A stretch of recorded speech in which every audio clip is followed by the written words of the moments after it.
Hello, my Aloha tribe, and welcome to the Aloha Perspective, where you get a little bit of something and a whole lot of everything. Happy Tuesday. Every damn time.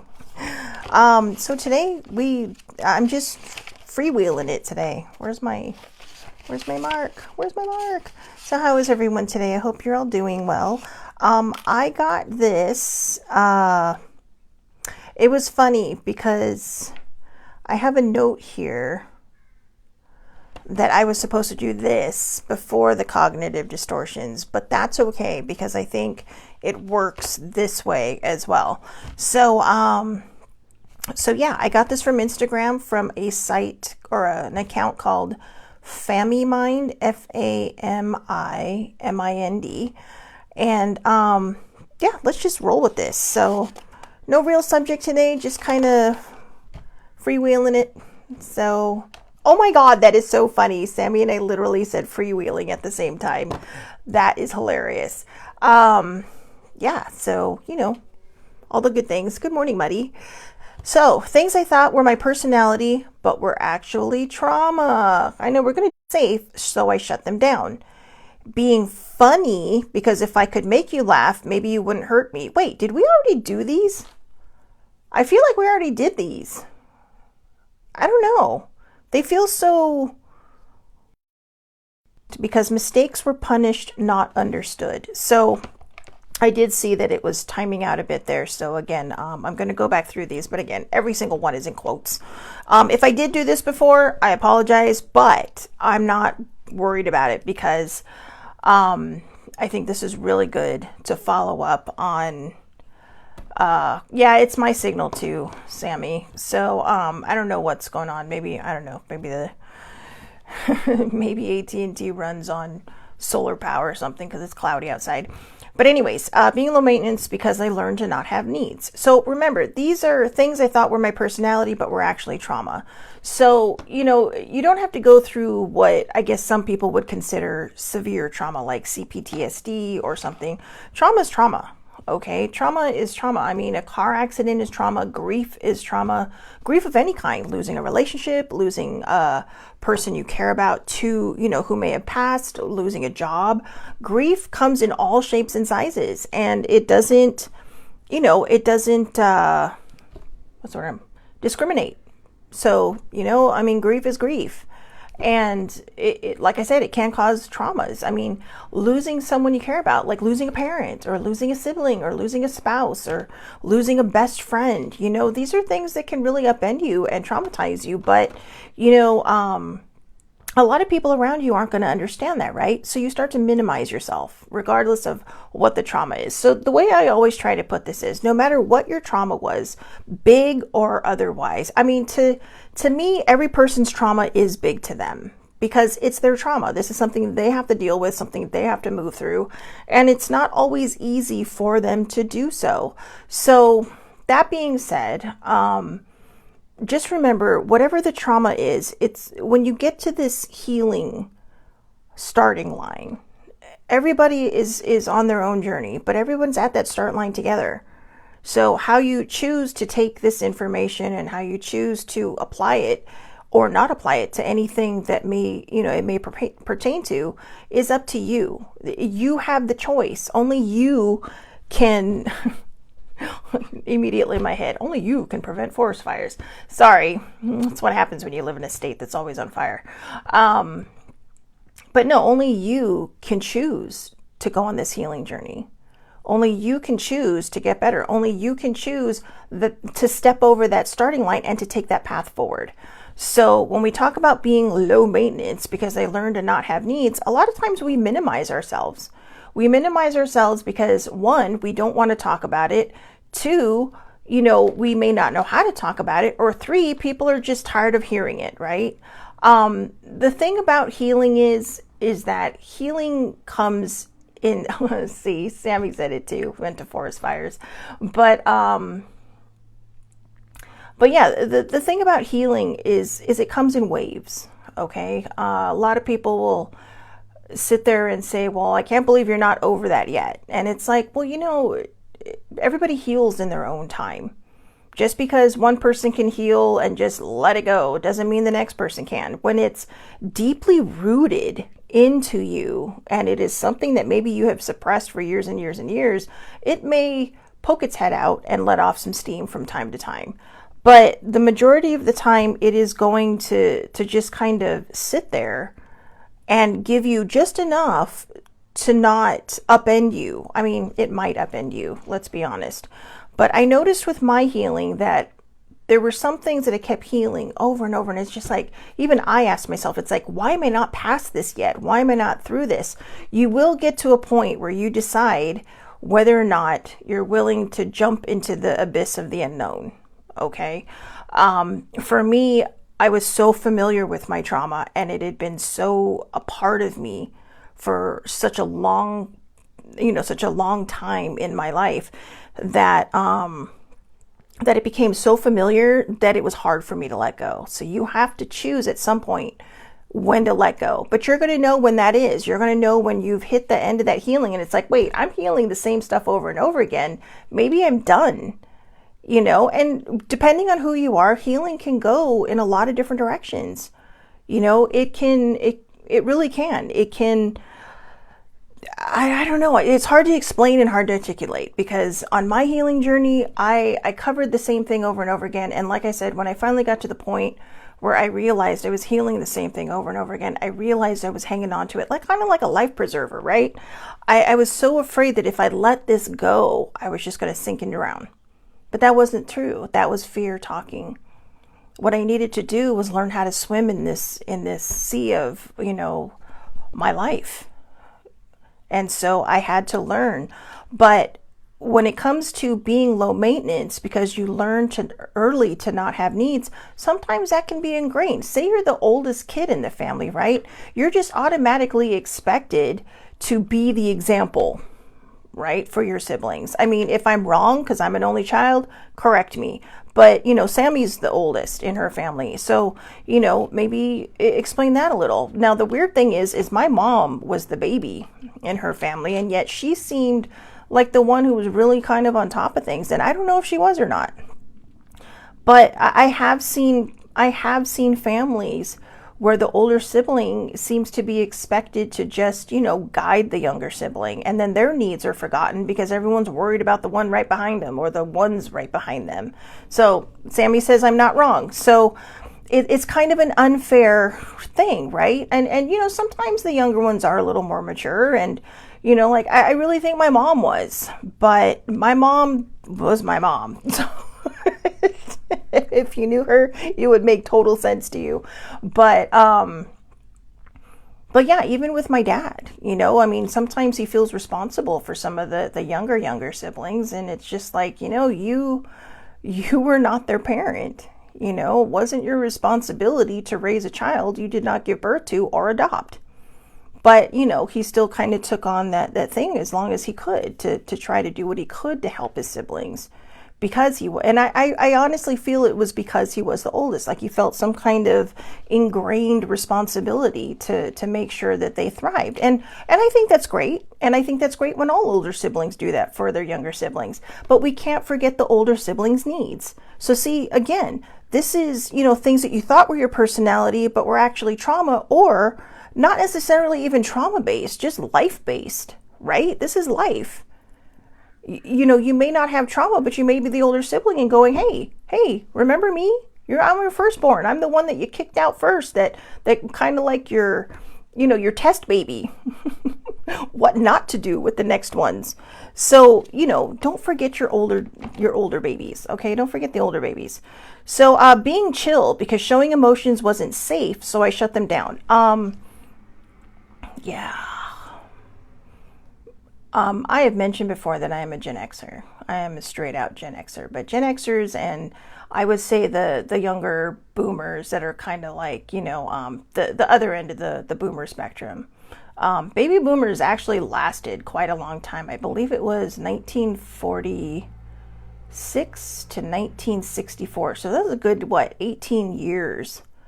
And I think most generations are about 12 to 15 or something like that. I think Gen Xers are about 15 years.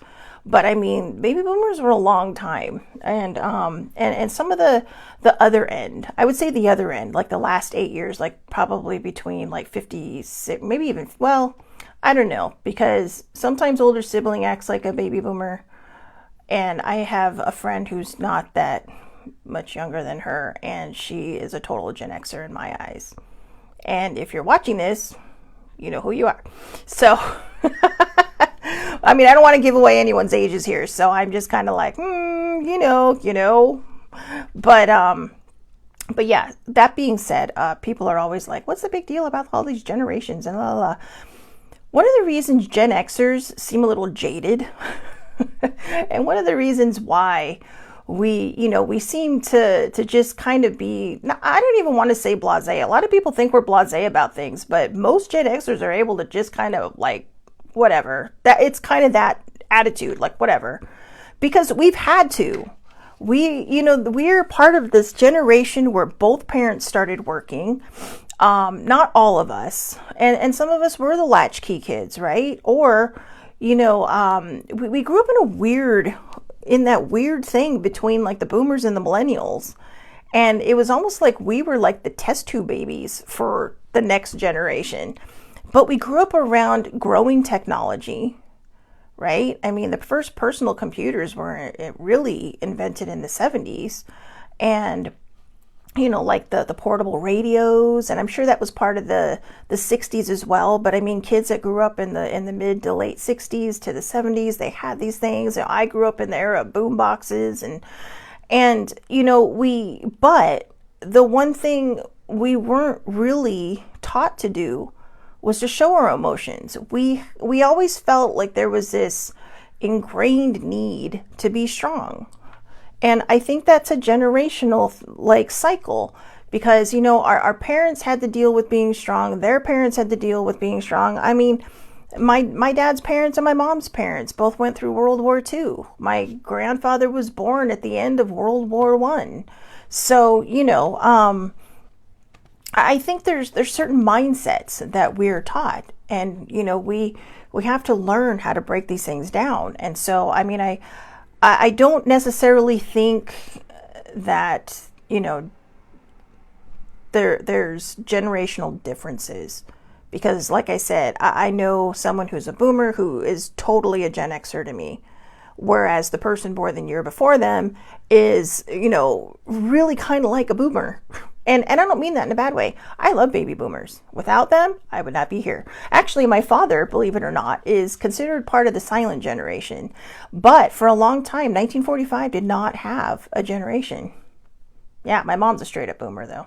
Early boomer. But yeah, so I'm a 73 baby. And so, there's a lot I saw growing up in the 70s and the 80s, and a lot of just stuff. Right? A lot of stuff. But we were taught, that showing emotions, I don't want to say that showing emotions wasn't safe, so you shut them down. I think we were chill because, we didn't really have a choice. I mean, a lot of times if you were a latchkey kid, who were you going to share your emotions with? And that's true. Sammy says without boomers, no technology. That is 100% true. And I try to tell people that when they say, oh, the boomers, it's like, you know what? Screw you, okay? Because the boomers put a lot out there. And they put a lot of ideas out there. Think about it. The person that invented the flip phone was, he was designing it after the communicator in Star Trek. I mean, all these things that people had ideas about that they created between the boomers, the Gen Xers, the millennials. I mean, every generation has people creating things. But yeah, we got a lot of our technology, your phone that you're on, the personal computer, the Apple computer, right? All these things. So, we have to, before you start sitting there judging generations, think about what they've given you. But in this case, one of the downsides of sometimes being raised by the generation, before, I would say the generation that lived through the world wars, the generations that, we were just, you had no choice sometimes in their eras but to be strong. I mean, look at how old some of the people look. You read a history book and they're all, yeah, this 40-something-year-old person. You're like, oh my God, they look like they're 70. Because they were out there working. They were out there stressing. Everything was harder. We don't realize how easy we have it. Even those hard moments are not as hard as if you go back 100 years and think about what was going on. I mean, we're 4 years away from the first Great Depression, the 100-year anniversary of the first Great Depression, or the Great Depression, 1929. And to go back 95 years or 96 years and think about that, it's mind blowing, because it's like, gosh, it's not even a century ago, but this is stuff that we've lived through. And because of those things, you had to learn to suppress, Good morning, bestie. You are not going to look 106 any minute now. I mean, come on, look. I'm even letting my roots grow a little bit before I color my hair. Yeah, that's a vanity thing. I used to say, I was thinking about this the other night. Okay, so I'm just going to sidebar here since this is kind of the freewheeling show. So the other day I was like, maybe I'll let my gray hair grow out. I mean, but then I thought, and then I always sit there and say, well, I can't let my gray hair grow out because the back of my head literally has hardly any gray hair. So I always tell people it's like I have Cruella de Vil's hairdo, but turned the other way. Like it's gray in the front, and well, hers was black and white, but it's gray in the front, and what you call it in the back. And I think, so Sammy says she aged a lot as a caregiver. And I think a lot of what that is, guys, and I'm noticing now, is that, I've decided that I am vain about my hair. And I do color it because I'm not ready to go gray yet. I don't know if I'd look good with gray hair. I don't know, maybe. Who knows? But I admit it's a vanity thing. And I will probably be coloring my hair sometime this week. But here's the thing. I get that in a way. I mean, caregiving for older sibling is not that hard. Caregiving for dad is a whole other story. And Troy says he's matured more than not. And I think, and I'm going to get to why. This whole list can be done by caregivers. Being low maintenance because you learned early to not have needs. As a caregiver, you learn to not have needs because you have to take care of everybody else, right? You have to take care of everyone else in the household, including the person that you're caregiving for. But you forget to take care of yourself. Being chill because showing emotions wasn't safe, so you shut them down. In this case, you don't show emotions because you have to be on high alert. You have to be on high alert every moment of every day when you are caregiving, because you never know when that person is going to need something. Or you never know if they're going to get, go rogue in the middle of the night and try to do something and then fall. And so you're even though you're fast asleep, you're kind of in you're kind of in parent mode, right? Like, moms are trained to hear the cries of their children. And I'm going to go as far as to say is dads are too. They always say moms are, right? And I think it's because moms give birth to them. But I think dads are too. Dads always know. Dads always know. And, Troy Bestie says, and gray hair, I know it's different for guys. The silver fox daddy look is okay versus women because it makes you as a woman be more invisible, unfortunately. Yeah, rude. I mean, not rude you, but yeah. I mean, I hate it when I see these articles and an actress goes gray, right? And like because sometimes at night I just scroll through my computer and read stuff to try to make myself sleepy. And I like to read dumb things. Well, I mean, not that that's dumb. I like to read those "Am I the asshole?" things on Reddit. But every so often you come across this picture and they'll be like, so-and-so, is so brave for going, for letting her hair go gray. And it's like, why is she brave, but the man's not brave? Really? I mean, I admit I'm vain, But also, I have to tell you, I am positive that part of my mental health issues is I can't stand when things are unorganized, and which is why I think sometimes the things around me when it's cluttered is just very debilitating for me. And no, I don't think I have OCD. If I do have OCD, it's very mild OCD, and it's all about my hair. I cannot stand the thought of my hair just being 2 inches of gray and the rest of it's not. I mean, if I could just strip my hair and color it silver, I would probably be a lot happier. So it's not just vanity, it's also because my brain just does not, it cannot handle it. It cannot handle it. And so it's kind of like, nope, nope, nope, nope, nope, nope, no, nope. And I've tried that stuff. I've tried the spray stuff to color your hair so that, you know, when your roots start to show, but it's kind of sticky and I don't like that in my hair. I have very curly hair. Well, not super curly hair, but I have curly hair, and it's, you know, my curls are enough to deal with. So, you know, and yeah, Troy said it perfectly. Values are placed differently. Why do we value what a man puts into this world more than what we value a woman puts into this world? A woman is what brings you into this world. Okay? Period. Period.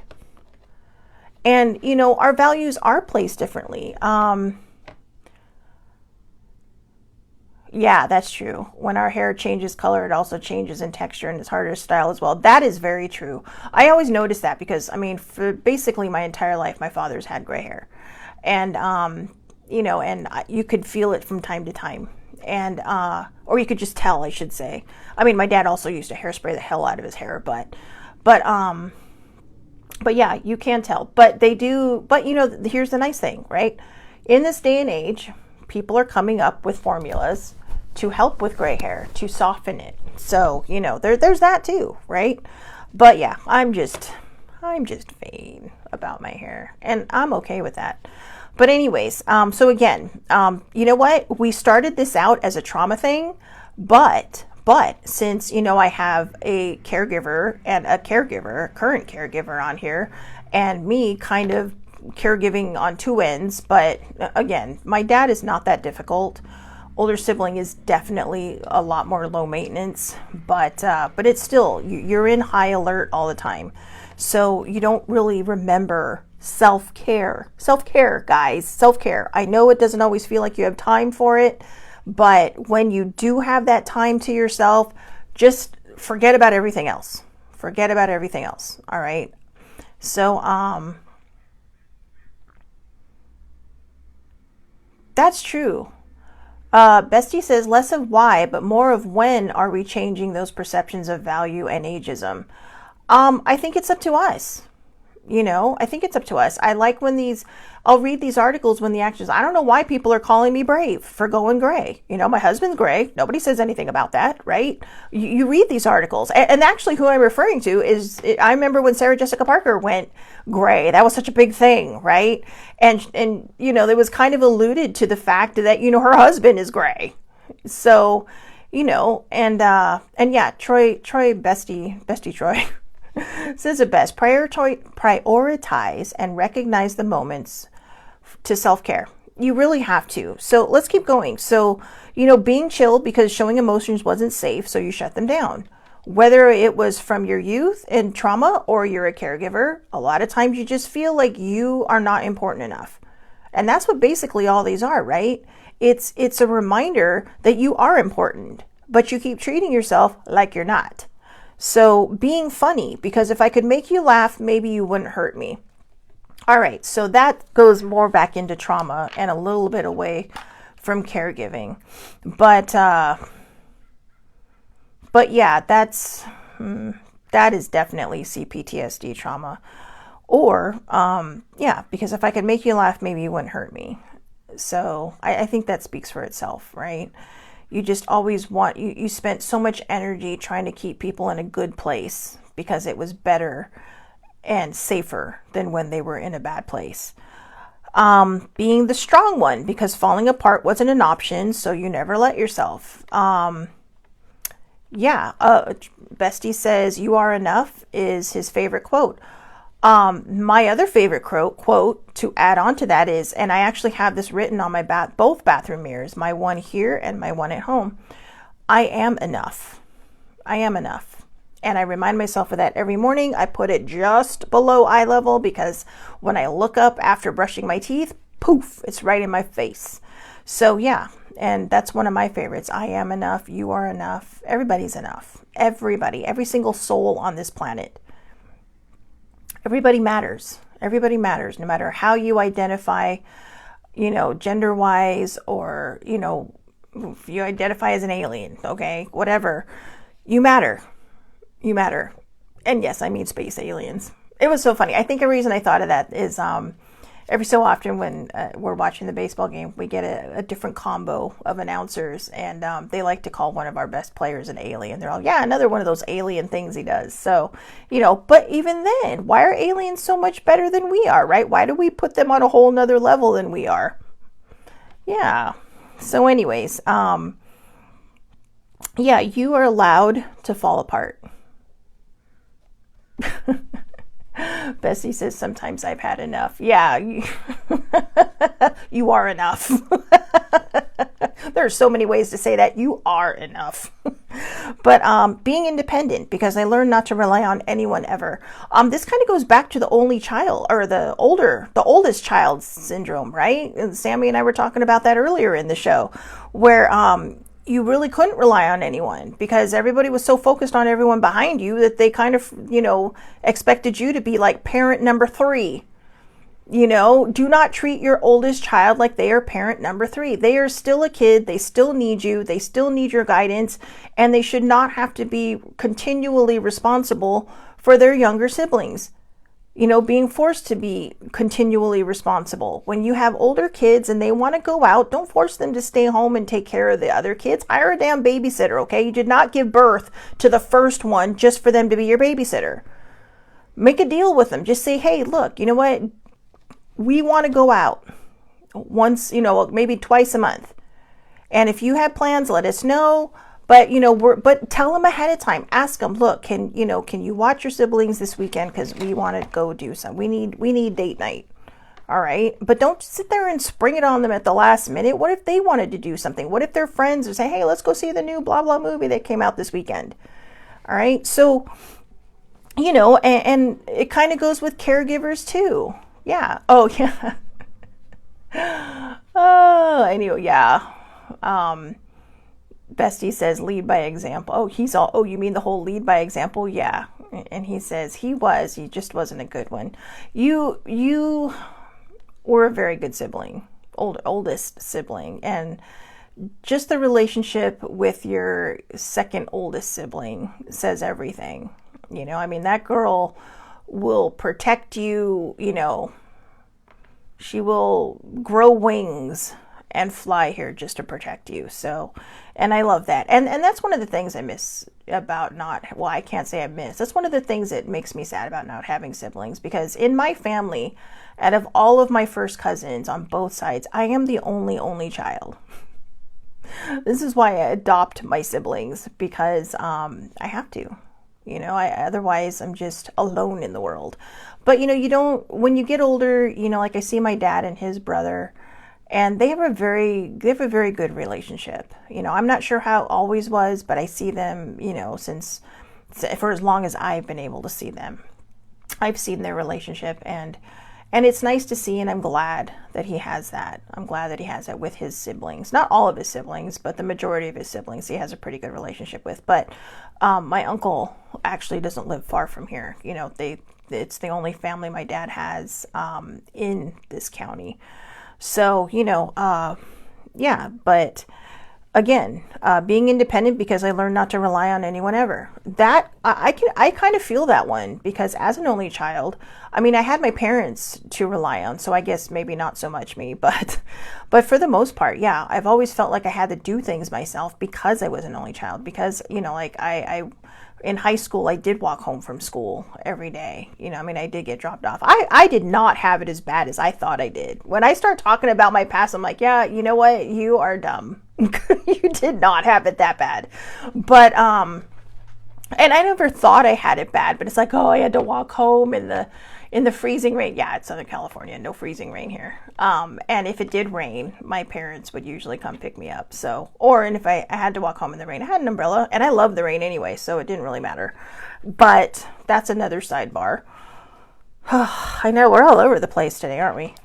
But yeah, you do learn how to be independent. You do learn how to be independent. As a caregiver, you have to learn how to be independent because, sometimes, you are the one that has to take care of everything. And, you may not have the help that you want or you need. I mean, I'm lucky that my dad is just at that place where I can take some self-care time. Yesterday I had some great self-care time. Just went to my favorite Starbucks and just sat there and wrote like 8 pages of my story, and I was just happy. I played what I called table chess. And I had a whole picture of how, I started there, ended up there, and checkmate, got where I wanted. So, it was about strategy, being faster than everybody else to get to the table. But yeah, sometimes you have to learn how to rely on yourself because you're not sure if you're going to have anyone else to rely on. Being a perfectionist, that was partly my issue growing up because mistakes were punished, not understood. My mistakes were never punished. I might get grounded for certain mistakes, which were glaringly obvious. Not mistakes, but new news. So I talked a lot in class. I was in training for this show my whole life. But a lot of times too, and I swear to you, this is the truth, somebody would talk to me and I would answer back, but I'm not a quiet whisperer, apparently. So whatever.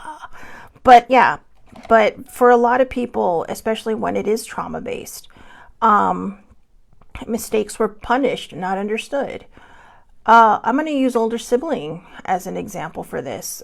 When she was growing up, she grew up in a time before dyslexia was really, I don't want to say discovered, but it was one of those taboo things, and people just chalked it up to a learning disorder. She actually had a teacher call her stupid. And later she was diagnosed with dyslexia.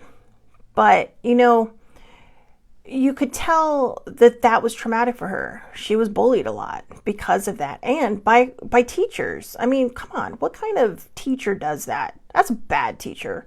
I don't care if it was a teacher from 70 years ago or a teacher now. You do not call a kid stupid, no matter how bad you want to. Even if they're being an asshole, you do not. Because you know what? There's a reason a kid might be acting out, or there's a reason a kid may not be getting things done. I was lucky because I was making mistakes left and right, especially in 3rd grade, and it turns out I needed glasses. So yes, I have been a 4 eyes almost my entire life, the majority of my life. And that's okay. That's okay, because you know what? It's funny. Since COVID, I've kind of readopted the glasses and just decided to own it. In fact, I'm wearing my different ones today. Yes. Okay. So Sammy says a math teacher did the same to her sister. And this is what I'm talking about. It drives me nuts. It drives me fucking nuts when people are horrible to kids. It sincerely drives me nuts. Be better. Do better. You're the fucking adult, okay? Excuse my language, but you're the adult. These kids need help. If they're acting out, there's probably a reason they are acting out. It doesn't mean they're taking after somebody else. It doesn't mean they're doing this. They're acting out for a reason and they don't know why, because they're young. And we don't always know why, because a lot of times kids just shut down. They don't talk about things. I kept my trauma a secret for years and years and years. And then I kept the biggest part of my trauma a secret for decades. And I still don't share all of it. The baseline is what everyone needs to know. Yes, I struggled with trauma when I was very, very young. No, nobody knew about it because, I did all these things. I learned early to not have needs because having needs could cause problems.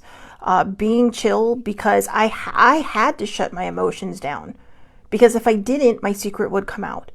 I wanted to be funny because I was tired of being sad around myself all the time. So even though I was sad on the inside, I wanted to project this funny, outgoing, well, not, I was really kind of introverted, but I wanted to be funny around people I cared about because I didn't want them to know. Being the strong one. I had to be strong for myself because I had to keep that secret. I couldn't tell anybody else. I didn't want to tell anybody else because I thought there would be repercussions, even though I was specifically told there would not be by my parents. But you know, when you're manipulated and groomed as a child, they know how to flip things on you so that when you finally put two and two together, they change it and make them the victim themselves.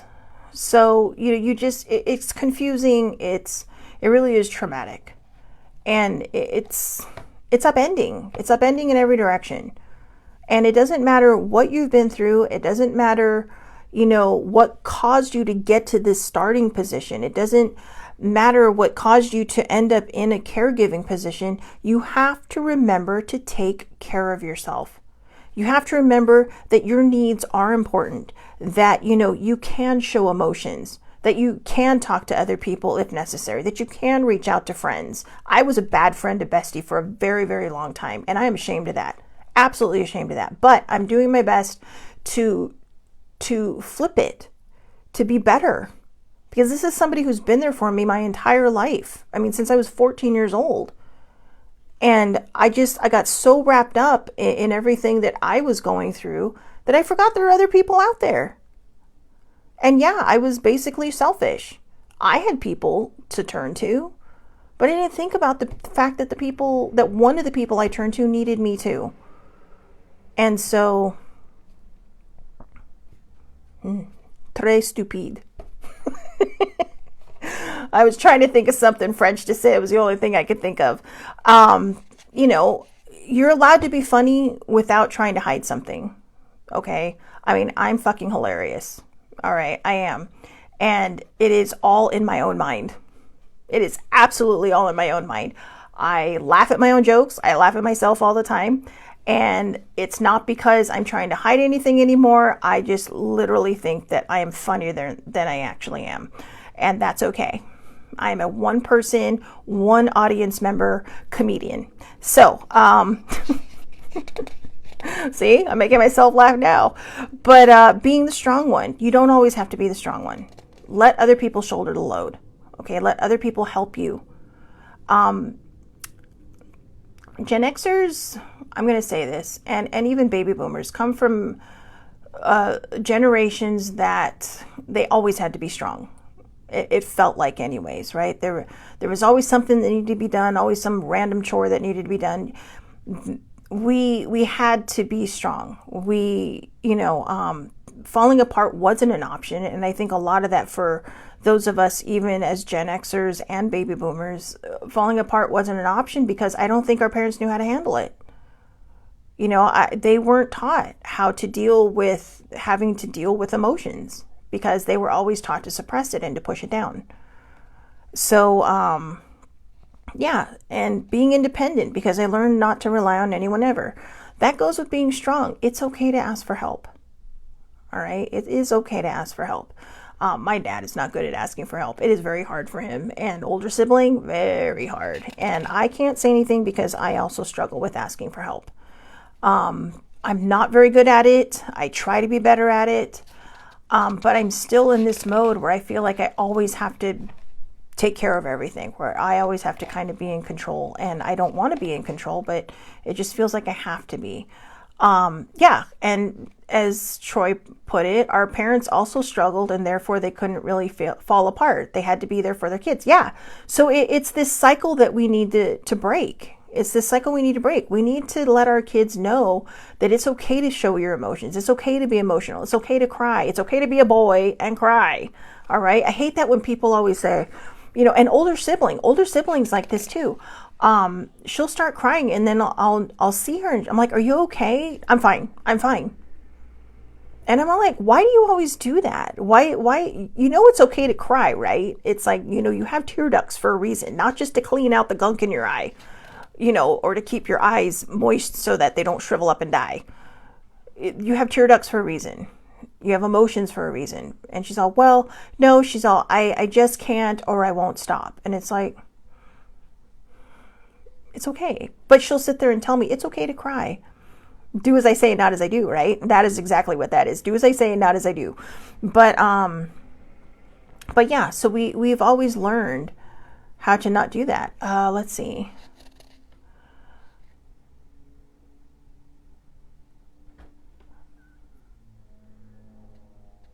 Sorry, I was reading Bestie's thing. So he says, in some cases placed like his parents are recognizing mental health and their own struggles and are addressing that now. So, I mean, it was for that, whereas maybe their parents didn't before them. Yeah, most of their parents didn't before them. As I've mentioned in previous shows, I was actually diagnosed with depression when I was 23 years old.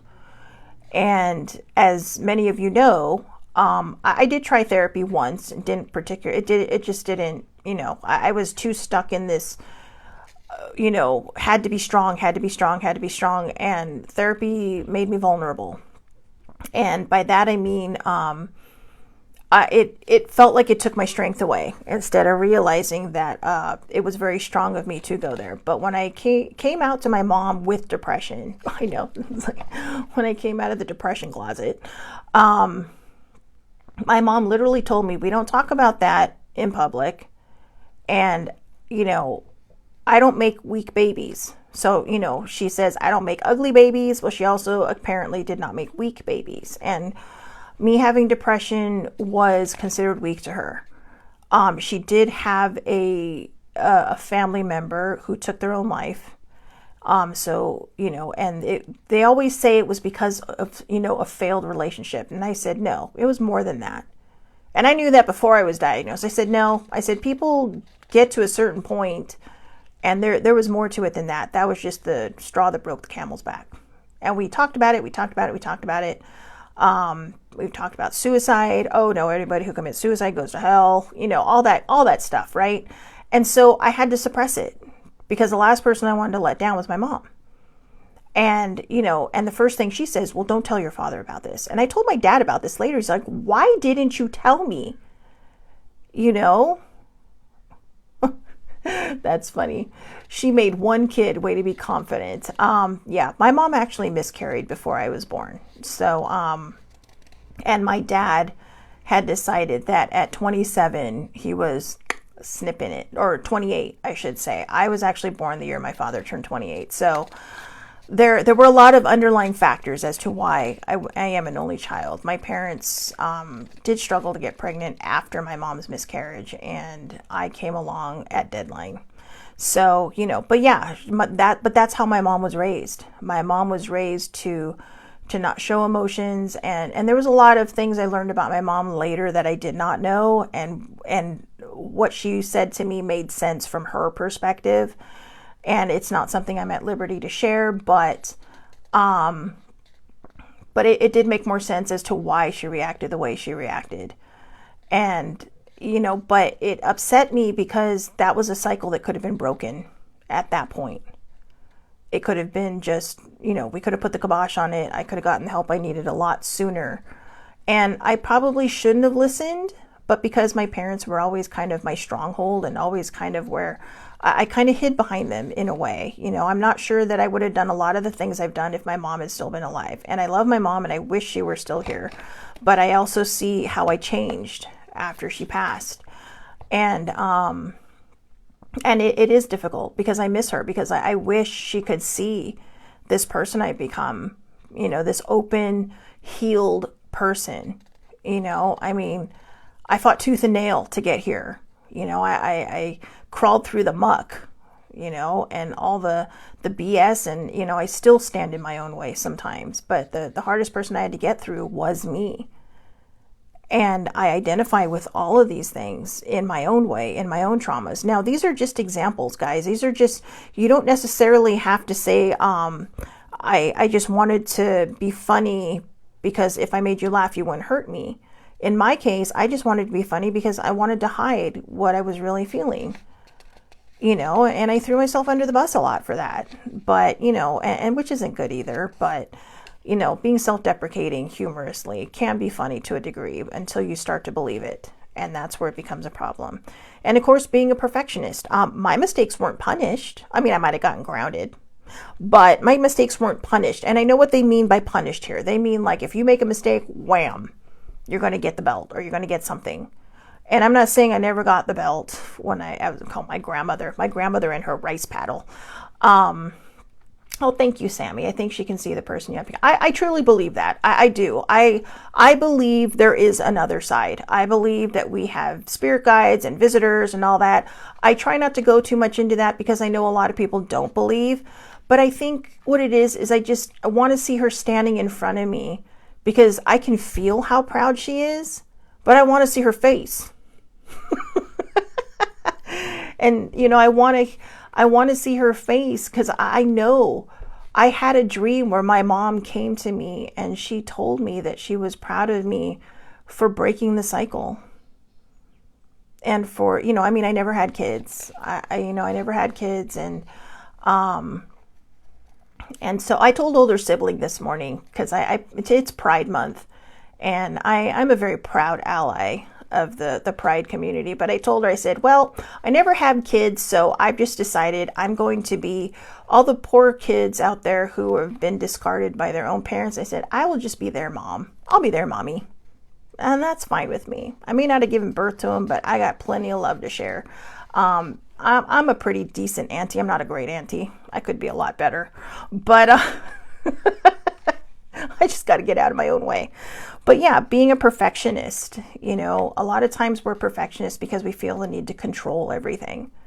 Because if we're not controlling something, then we feel out of control and maybe we think we spiral. You don't have to be a perfectionist. Just go out there, do what you do, be who you are, and just love who you are.